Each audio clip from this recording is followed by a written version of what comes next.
다름 아닌 단종의 유일한 혈육이었던 경혜공주였습니다. 어느 정도였냐면요.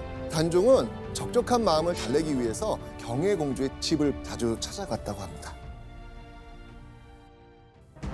그런데 남매의 운명을 뒤흔드는 엄청난 비극이 찾아옵니다. 1453년 10월 10일 그날도 어김없이 단종은요 누이 경혜공주의 집에 머물고 있었습니다. 그런데 갑자기 문 밖이 소란스러워집니다. 그리고 잠시 후 삼촌 수양대군이 경혜공주의 집에 들이닥칩니다. 수양대군은 왜 이렇게 다급하게 경혜공주의 집까지 찾아왔을까요? 바로 이 일이 있었던 겁니다.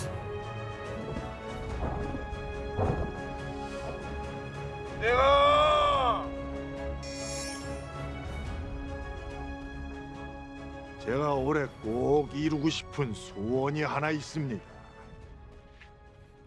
어떤 소원입니까? 왕이 되는 것이요.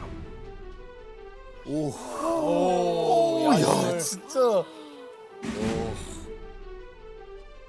이 무슨 수작이냐?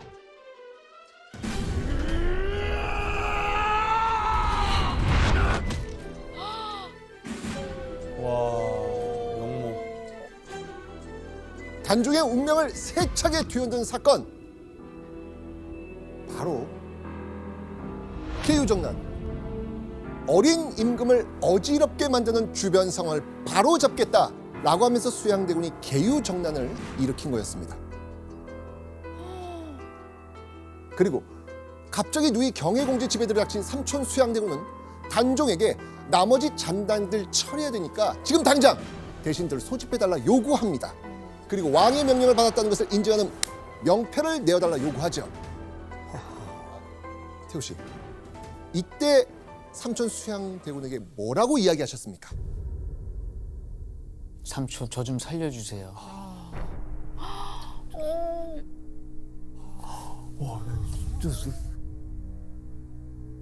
그리고 어떻게 하셨습니까? 삼촌이 해달라는 대로 다 해줬죠. 네, 명패 써서 신하들 부르라고 해서 그거 다 내어놓고. 근데 저라도 정말 그랬을 것 같아요. 사람이 죽어 나간 거잖아요. 네, 대신 중에서는 김종서라는 신하가 큰 어른이었는데 그분이 돌아가시게 되고 그분을 죽인 게 우리 삼촌이다? 그러니까 털이 삐쭉삐쭉 솟았을 것 같아요.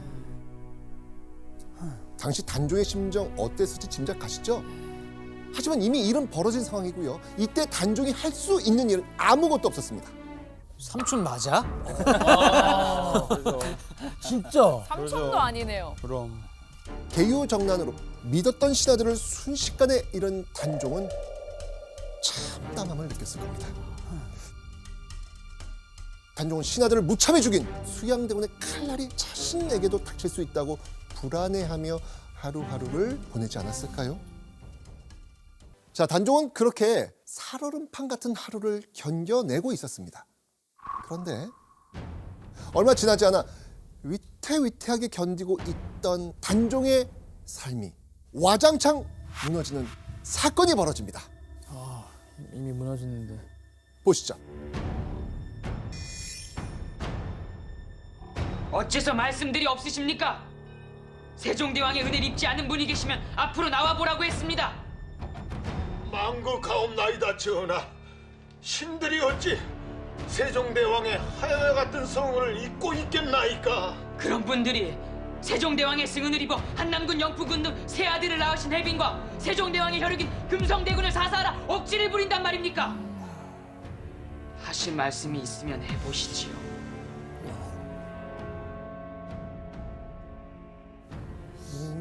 정태우 씨, 이 장면 기억나시죠?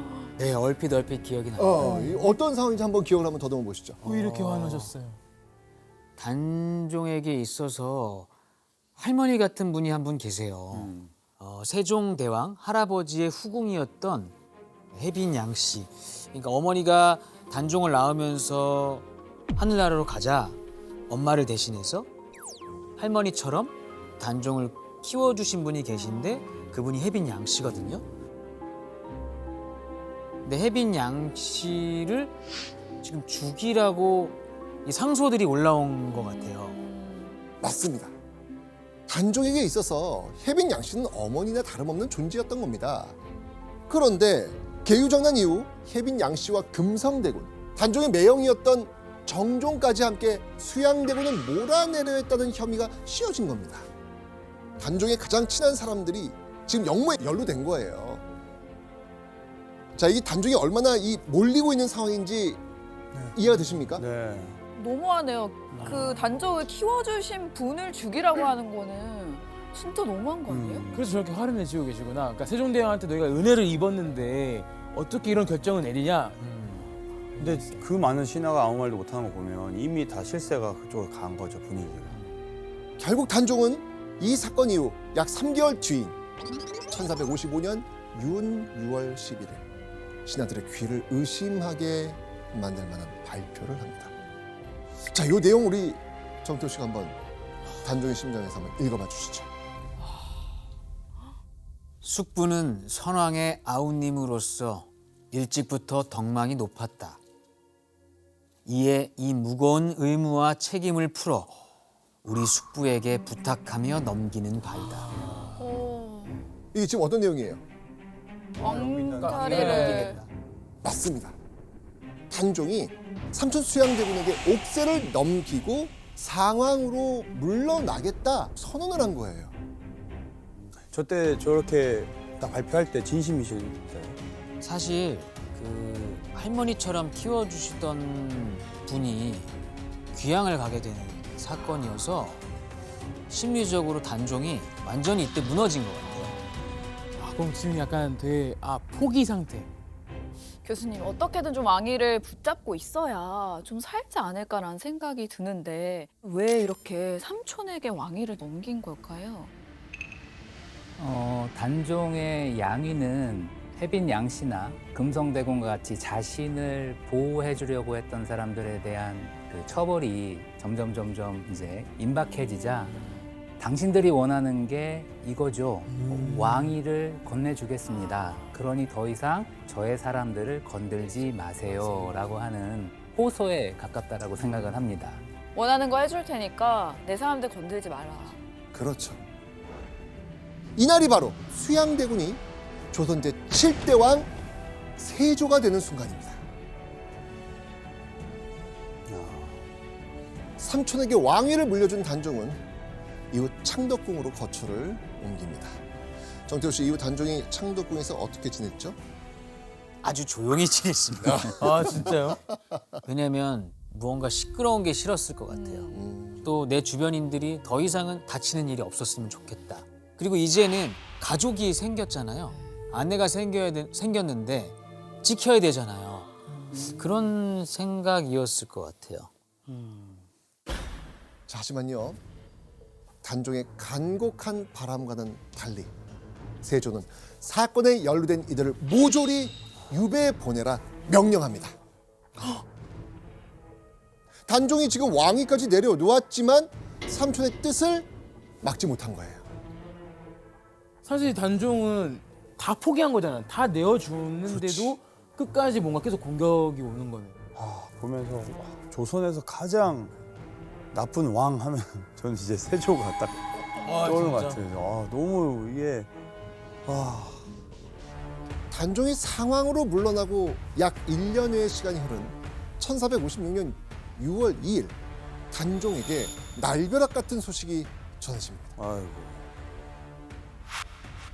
세종 때부터 조선 조정에서 일해온 성삼문, 박팽년, 하회지 등 이 집현전 출신 관료들이 모진 고문을 당하고 있다는 소식이었습니다. 태호 씨, 이게 지금 무슨 일 때문인지 알고 계시죠? 네. 집현전 학자들을 중심으로 단종 복위 운동이 일어났는데요. 그때 문신 중에 한 명이었던 김질의 배신으로 이 복위 운동이 실패로 돌아가게 된 것 같아요. 맞습니다. 사육신, 단종에게 끝까지 충성을 다하다 죽은 6명의 신하입니다. 세조 몰래 단종을 복위시키려다가 들키고 만 거예요. 그런데 추국 도중 나온 어떤 말 때문에 조용히 살고 싶었던 단종의 삶을 세차게 뒤흔드는 일이 또 한 번 벌어집니다. 그 말은 과연 무엇이었을까요? 상왕께서도 역시 너희들의 역모에 참여하여 알고 있는가? 하니 성산문이 대답하기를 알고 있다. 창덕궁에 나아가니 상왕께서 대도자를 내려주셨다. 대도자? 대도자가 뭐지? 칼. 그러니까 역모를 하라고 칼을 준 거네요. 그렇죠. 상왕, 즉 단종이 이 역모에 가담했다는 이야기예요. 알고 있었다는 이야기예요. 근데 저게 사실이든 아니든 단종한테는 되게 불리한 증언인데 왜 이렇게 얘기를 했을까?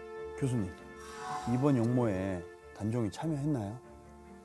사실 상황 단종이 사전에 사건에 대해서 인지하고 있었다라고 하는 기록은 개인적으로는 조금 신뢰가 많이 가지 않는 그런 기록입니다. 왜냐하면 단종의 양이라고 하는 것 자체가 자신이 더 이상 무엇을 할 수 없다라고 하는 무력감 속에서 이루어진 일인데 뒤에서는 자신의 보기를 위한 제스처를 취했다는 것이 좀 앞뒤가 안 맞는 부분이 있고요.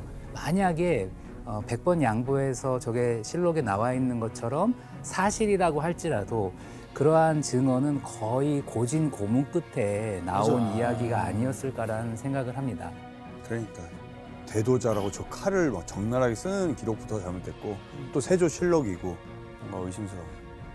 세조는요, 이런 단종의 복위 운동이 일어난 후에도 단종에게는 벌을 주진 않습니다. 하지만 약 1년여의 시간이 흐른 1457년 6월 21일 누군가 세조에게 또 한 번 역모를 일으키려 했다는 소식이 들려옵니다. 판돈령 부사 송현수와 행돈령부 판관 권완이 반역을 도모합니다. 자, 여기서 우리가 주목해야 될 인물이 있습니다. 바로 송현수.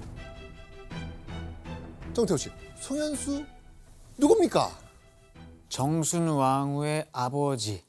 단종에게는 장인어른이죠. 잠깐만 그 수양대군 친구. 맞습니다. 허허, 이거 이상해요. 이상합니다, 저는. 사실 역모를 계획했다는 의견만 있을 뿐 실질적인 모의 증거는 없었거든요. 하지만 세조는요, 송현수의 역모 계획을 듣자마자 바로 진상을 조사하라 명령합니다. 그리고 바로 다음 날 단종에게 어명이 내려옵니다. 상왕을 노산군으로 강등시키고 궁에서 내보내 영월에서 살게 하라. 아하. 상왕으로 물러와 있던 단종을 일개 군으로 낮추고 영월로 보내라는 거였습니다. 그렇게 단종이 애달픈 하소연을 하며 유배 생활을 이어가고 있는 동안 조선 조정이 또 한 번 떠들썩해집니다. 1457년 6월 26일 단종을 복위시키려는 또 다른 역모가 발생하고 만 겁니다. 자, 그럼 이번 역모의 주인공은 또 누구였을까요? 누구죠? 고변을 당한 사람의 이름은 바로 이유. 바로 세종의 6번째 아들인 금성대군이었습니다. 금성대군은요, 유배를 떠나서 경상북도 순흥 지역, 오늘날 영주에 머물고 있었거든요. 유배 중이었던 금성대군이 지역 인물들과 결탁해서 단종을 복위시킬 계획을 세우다 발각된 겁니다.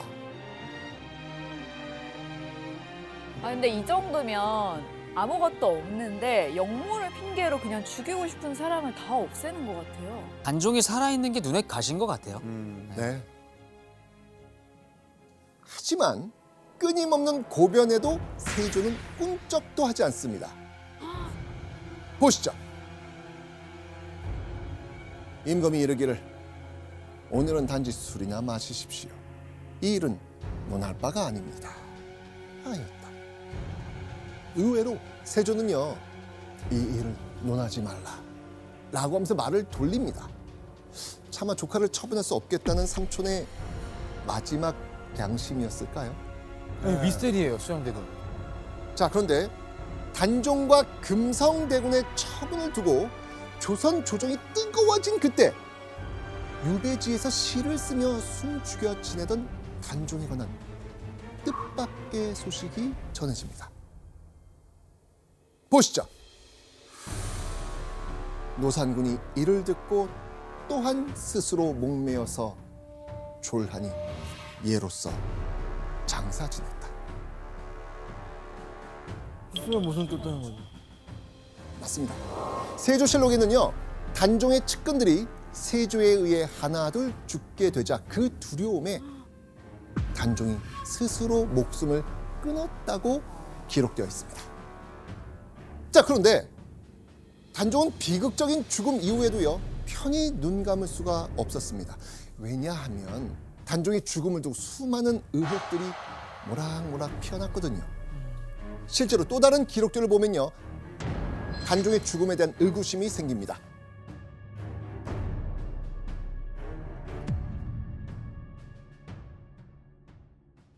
영월에 사약을 보냈으니 그 공사가 지금도 금부에 남아 있습니다.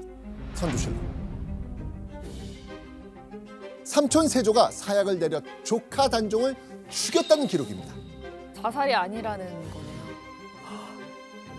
그런데요, 비슷하지만 묘하게 다른 기록이 또 남아 있습니다. 공생 하나가 차마 하지 못할 일을 스스로 하겠다고 자청하고 나섰다가 즉시 9구멍에 피를 쏟고 죽었다. 숙종실록. 당시 금부도사가 사약을 들고 왔는데 차마 단종에게 건네지 못하고 머뭇거리고 있었다는 겁니다.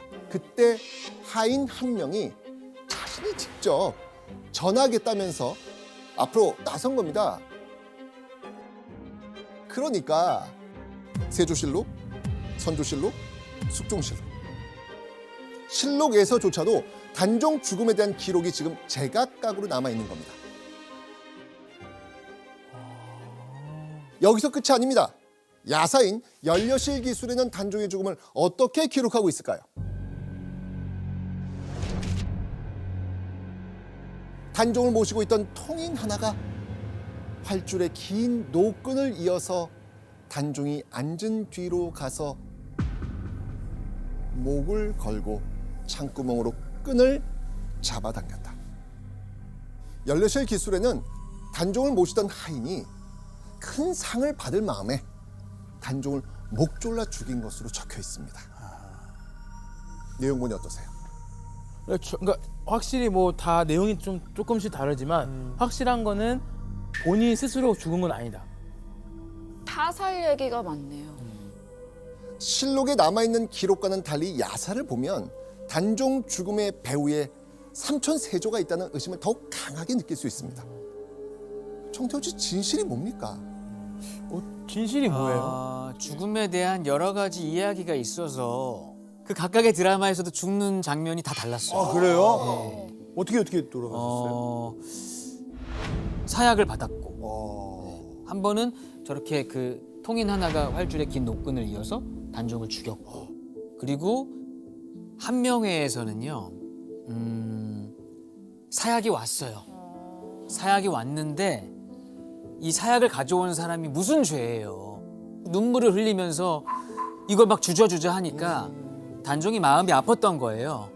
그 하인인 복득이가 조금 모자란 아이였어요. 너 이 활줄을 한번 당겨보겠느냐? 예.